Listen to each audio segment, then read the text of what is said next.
Dossier sali, mais visa non refusé. Lévitique 11.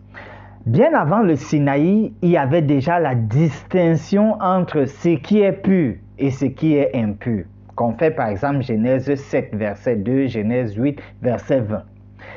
Les éléments en Lévitique 11, touchant les aliments purs et impurs, introduisent la deuxième grande section du livre de Lévitique, qui concerne les sacrifices, l'expiation et la justification.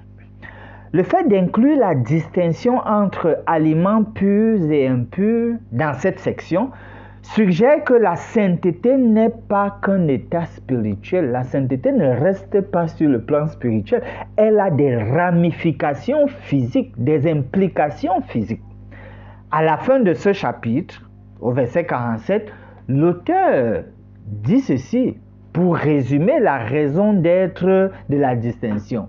Il est dit, afin que vous distinguiez ce qui est impur et ce qui est pur, l'animal qui se mange et l'animal qui ne se mange pas.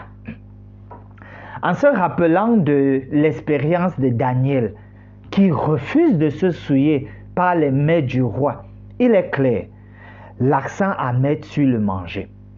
Quand Jésus dit que le royaume de Dieu, ce n'est pas le manger ou le boire, c'est que son respect n'ouvre pas automatiquement la porte du ciel.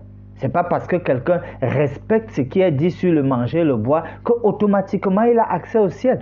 Mais alors, son non-respect entache, salit la vie de sainteté à laquelle nous sommes appelés.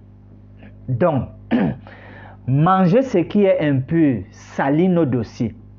Mais ce n'est pas ça qui fait qu'on nous refuse le visa pour le ciel. Comme Daniel, disons non aux mets souillés du roi et menons une vie de fidélité à sa parole. Dieu vous garde.